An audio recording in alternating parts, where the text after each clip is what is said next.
Hey, this is Brian from Khaki Shorts. I actually just bought myself some new audio recording equipment, and I'm gonna make myself a bit of a screen to put behind me with some soundproofing so that I don't get the echo from the room. So come along with me and we will test this out and see if it works. Be sure to subscribe to our channel and hit that bell icon so you don't miss any of our upcoming videos. This is Khaki Shorts, where we cover travel, food, and just utter nonsense. Okay, so for this project, I'm gonna need a few different things. The first thing I need is something backing, something to hold things up. For that, I have a really big cardboard box. Luckily, this one, I got my soundproofing actually came in this box, and I'm gonna use the box for soundproofing. You could use wood, plywood, but I think it would just be too heavy and too bulky. My soundproofing is actually not that heavy, and I think it will bond to this, and this will stand up just fine on its own, but we will see. So the second thing you're gonna need is your soundproofing. Now, if you want to go really inexpensive, a lot of people will buy felt blankets or quilts from the thrift store, things like that, to put on top of some kind of a frame to block the sound. Some people even do their audio stuff in a closet because the clothes around you will help to soften the sound and to keep it from bouncing around a little bit in a big room. So I actually bought this. You can see this. It's big sheets of this. It's thin, but that's what I wanted, so it's kind of lightweight. And you can see on the back, it's kind of that egg carton shape, and that is to help soak up the sound so that it's not bouncing around the room and you don't get any echoes and any extraneous sound as well. This stuff I actually was about $26 for a sheet, but that's my price. I actually work for an industrial supply company, so I got it for cost.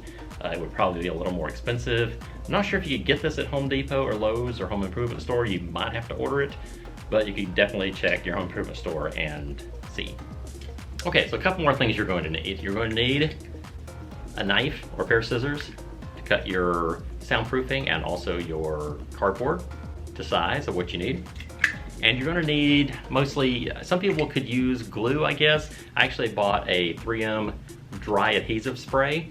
I think that's going to work a lot better and it'll hold a lot better on here because you don't have to do the whole thing. I'm probably going to do it in strips to see if that'll hold. I'm going to do a test one, of course, to see if that works, and then I'll do the rest of it. So first thing we're gonna do is figure out how to cut our box to get the size we need. So let's go do that now.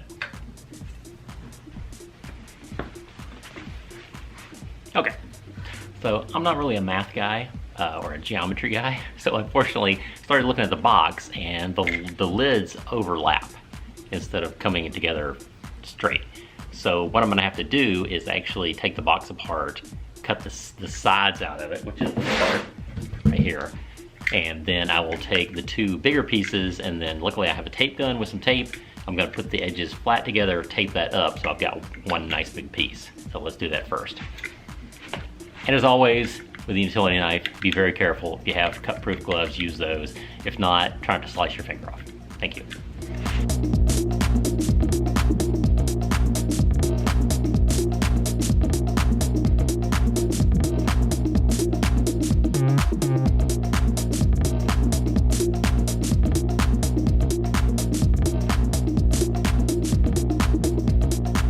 We have it cut, we have it taped back together, so now I'm going to stand it up and see how it looks.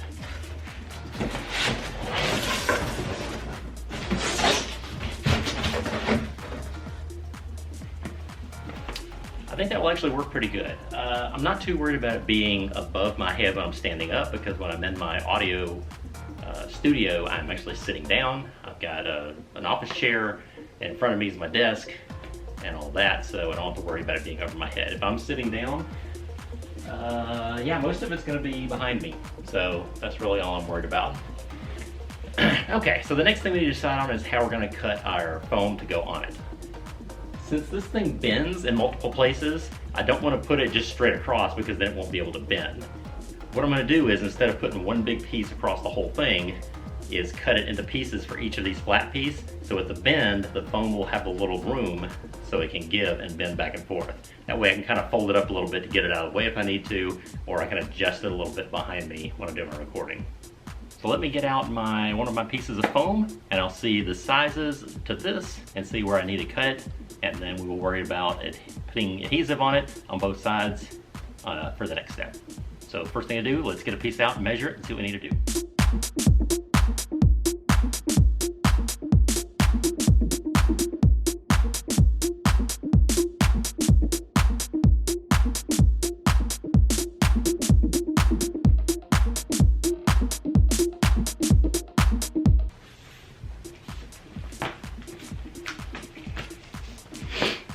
we're about halfway through, as you can probably see. I'm going to change the camera a little bit so you can see the front part that I'm going to do. Is this an approved mask for this adhesive? Probably not, but it's good for a pandemic, so that's all I've got on hand. Really, the smell's not too bad, but it just kind of gives me a little something, so I'm not getting it in my face and my nose. It seems to be holding pretty good. I decided not to cut it for the bends because it seems like it's thin enough that I think it's going to bend. If when I stand it up, it won't bend where I need it to, I can always make cuts at the bends and then cut a little bit on either side just to give me some leeway. But it seems like it's a lot easier making it go on this way in one big piece. So we're going to finish up the other half and see if we can stand it up and get it to hold. If not, we'll make some cuts at the bends and go from there.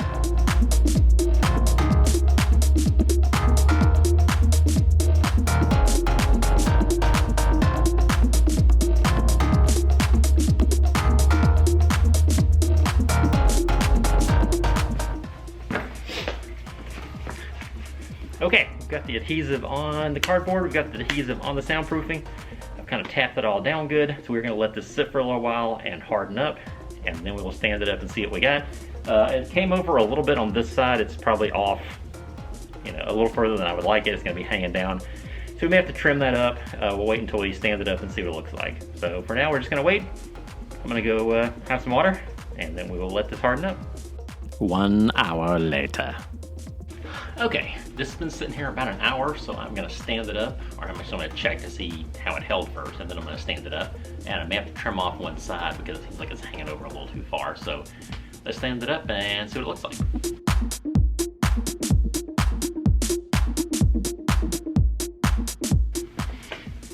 All right, that seems to be doing pretty good.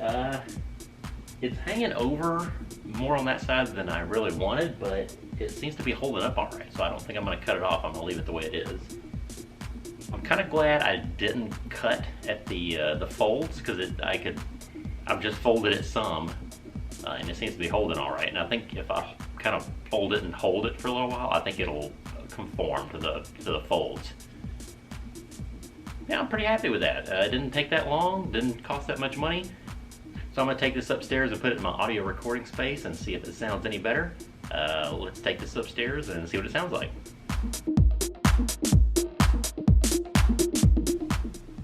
Okay, got a lot more coverage out of this than I thought I would. It's kind of dark in here. As you can see, it's covered pretty well.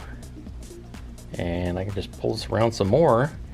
I'll just have to back it up when I sit down and then just kind of pull it behind me. Now, in front of me, the wall is still there. I'm actually thinking about making another piece that will go right here. And I can probably do a big piece of cardboard with this material on it, and then put some like command strip hooks, and then just hang it, so it'll be back here hanging. But this would seem to make a big difference already. Wow, I can just put my head down in here.